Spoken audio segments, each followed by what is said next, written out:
अब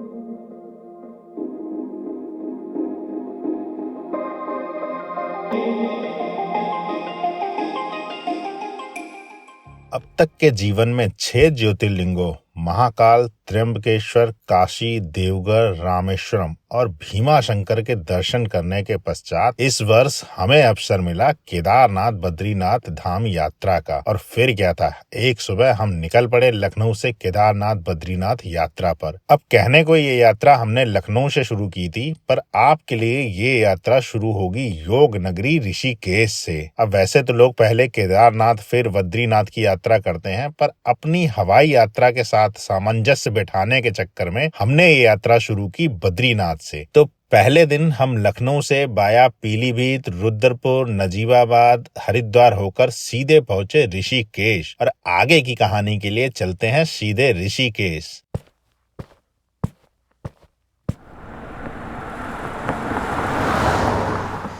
तो अभी हम पहुंच गए हैं GMBN के गेस्ट हाउस में ऋषिकेश में, और यहाँ लगा दी है अपनी गाड़ी पार्किंग में। और ये है मेन बिल्डिंग जहाँ पर आज अपना नाइट में स्टे है।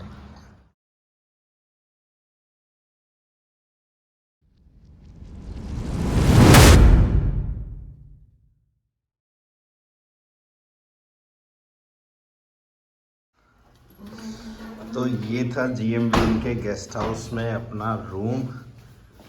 GMBN के गेस्ट हाउस का एक्सपीरियंस काफी अच्छा था, और ये रूम हमको पड़ा था मात्र 1500 रुपए में, जिसमें टैक्सेस अलग थे। अब डिनर करके सीधे फर्स्ट डे को किया गुड नाइट, और अगली सुबह के जो नजारे थे वो बहुत ही अलग थे। आप खुद ही देख लीजिए।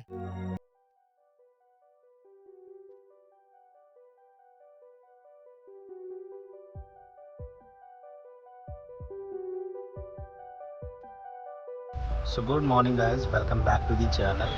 और आज की गुड मॉर्निंग है ऋषिकेश से। और अभी हम हैं अपने गेस्ट हाउस में, जो कि था GMBN का। ये है गेस्ट हाउस, ये यहाँ पे कुछ पार्क वगैरह बना हुआ है। और सिद्धि ने अपने एंटरटेनमेंट का जरिया ढूंढ लिया है।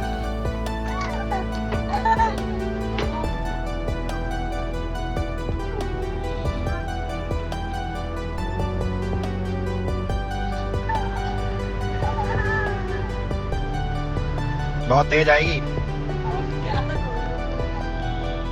तो अभी रूम से कर रहे हैं चेकआउट। यहाँ से बद्रीनाथ का जो सफ़र है वो लगभग 300 किलोमीटर का है, और उसमें आई थिंक अपने को 10-12 घंटे तो लगेंगे। तो अभी चलते हैं।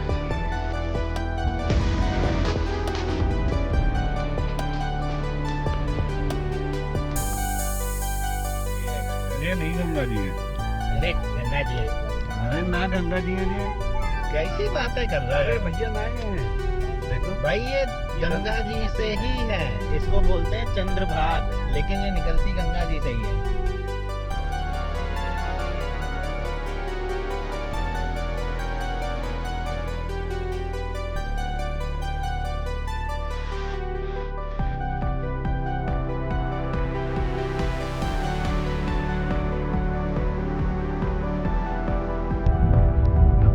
इस सीमेंट ब्लॉक को यहाँ रखा गया, फिर इससे उसे रोका गया, उससे उसे रोका गया।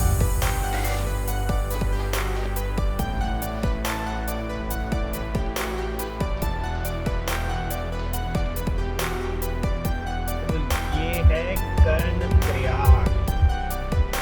पहले देवप्रयाग, फिर रुद्रप्रयाग, फिर है अब ये कर्णप्रयाग। ये भी कृष्ण है। अरे भाई, हर प्रयाग में संगम ही तो है।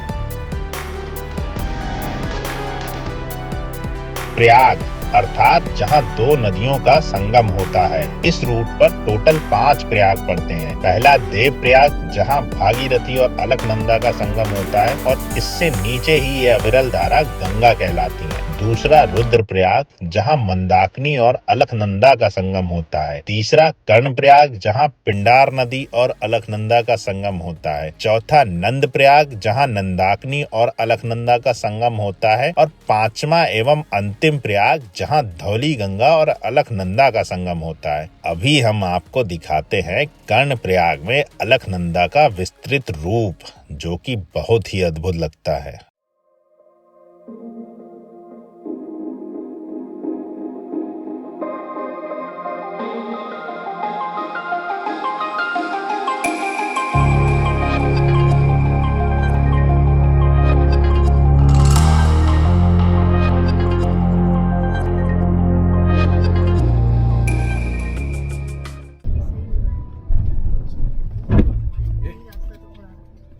आगे का रास्ता बंद होने के चलते हमें अपनी आज की यात्रा को पीपल कोटी में विश्राम देना पड़ा। अब यहाँ करते हैं आराम और कल निकलेंगे विष्णु धाम यानी कि बद्रीनाथ। आज की गुड मॉर्निंग है पीपर कोटी से। तो कल एक्चुअली जोशीमठ के पास में जाम लगा हुआ था, जिसकी वजह से हमने अपना नाइट हॉल्ट किया पीपर कोटी से। अभी सुबह बिल्कुल 7:30 बजे हम निकल चुके हैं बद्रीनाथ के लिए, और यहाँ से बद्रीनाथ का सफ़र जो है वो करीब 2.5 घंटे का है।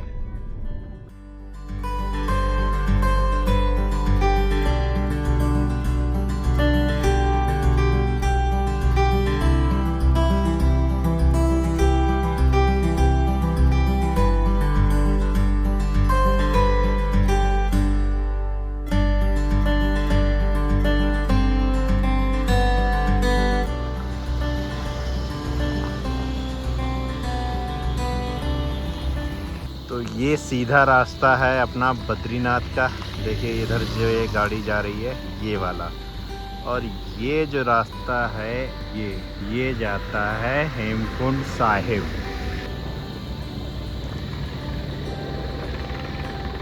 यहीं पे है हेमकुंड साहिब के लिए हेलीपैड, जो कि ये सामने दोनों पहाड़ों के बीच में वैली दिख रही है, इसमें से गुजरता है वो हेलीकॉप्टर। वो देख बेटा, वो देख, वो जा रहा है वो।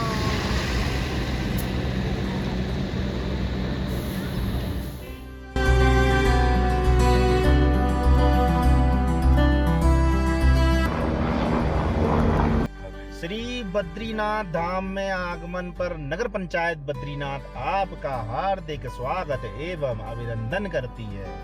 पर्यटक इको 50 रुपए।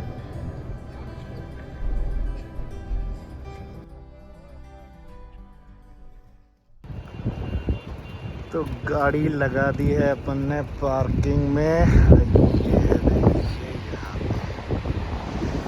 ओके सर, ओके, आप बात कर लेना आप।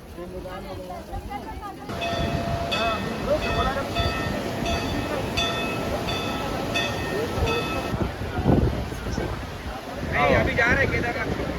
बद्रीनाथ धाम उत्तराखंड के चमोली जिले में अलकनंदा नदी के तट पर स्थित है। ये मंदिर समुद्र तट से 3133 मीटर की ऊंचाई पर बना है। इस मंदिर के निर्माण का 7वीं से 9वीं सदी में होने के उल्लेख मिलते हैं। हालांकि मंदिर में स्थित शालिग्राम से बनी भगवान बद्री नारायण की मूर्ति को आदि शंकराचार्य ने 8वीं सदी में निकट के ही नारद कुंड से निकालकर स्थापित किया था। इस मंदिर की एक और विशेषता ये है कि ये उत्तर भारत में स्थित होने के उपरांत भी यहाँ के पुजारी, जिन्हें की रावल कहा जाता है, वो दक्षिण भारत के नंबूदारी संप्रदाय के ब्राह्मण होते हैं। इस मंदिर का उल्लेख विष्णु पुराण, स्कंद पुराण तथा महाभारत में भी किया गया है। इस मंदिर के नाम की उत्पत्ति पर भी एक कथा प्रचलित है, जिसके अनुसार ब्रह्मा जी के पुत्र राजा धर्म के 2 संतान थीं, जिनका नाम नर और नारायण था। उन्होंने धर्म के विस्तार के लिए इस स्थान पर कई वर्षों तक तपस्या की थी और उन्होंने ही इस स्थान को बद्री विशाल का नाम दिया था। माना जाता है कि आज भी नर और नारायण पर्वत रूप में इस स्थान पर विद्यमान है और इन्हीं दोनों पर्वतों के बीच में बद्रीनाथ धाम स्थित है। यहाँ स्थित तप्त कुंड की खोज भी नर और नारायण ने ही की थी। आज भी इस तप्त कुंड के जल को औषधीय जल माना जाता है और लोग इस तप्त कुंड में स्नान के पश्चात बद्री विशाल के दर्शन को अधिक महत्व देते हैं।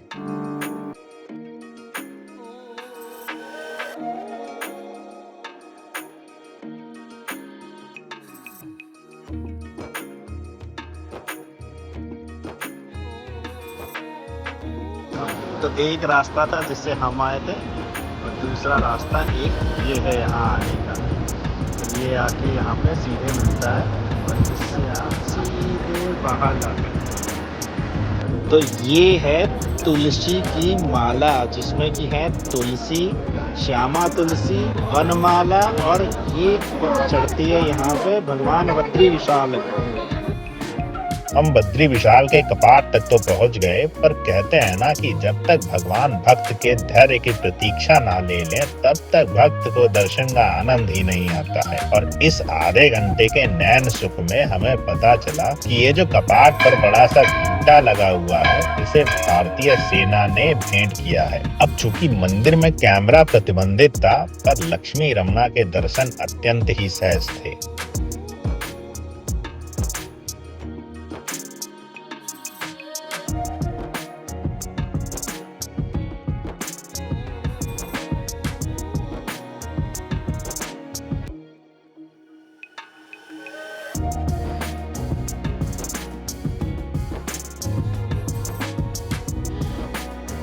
इस तीर्थ क्षेत्र के विस्तार का संभावित परिदृश्य भी हमें दिखाई दे गया। अब हमारे अनुसार तो इस परिदृश्य में तीर्थ कम पर्यटन स्थल की छवि ज्यादा दिखाई दी। आप लोगों को क्या लगता है, कमेंट करके जरूर बताइएगा। तो बद्रीनाथ दर्शन के बाद अब बारी है भारत के आखिरी गांव, जो कि है माणा।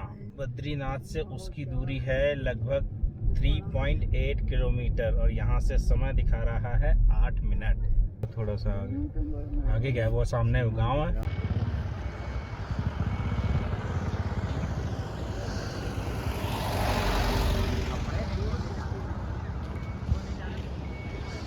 और हम पहुंच गए हैं भारत के आखिरी गांव माणा में। और हम इससे आगे नहीं जाएंगे। गांव जो है वो ये कुछ रहा। इसी गांव के बाद में शुरू हो जाती है इंडिया चाइना की बॉर्डर लाइन। वैसे तो माना गांव में काफी कुछ चीजें देखने वाली हैं, पर समय के अभाव के चलते हमने उन्हें अगली यात्रा तक के लिए प्रतीक्षारत कर दिया है।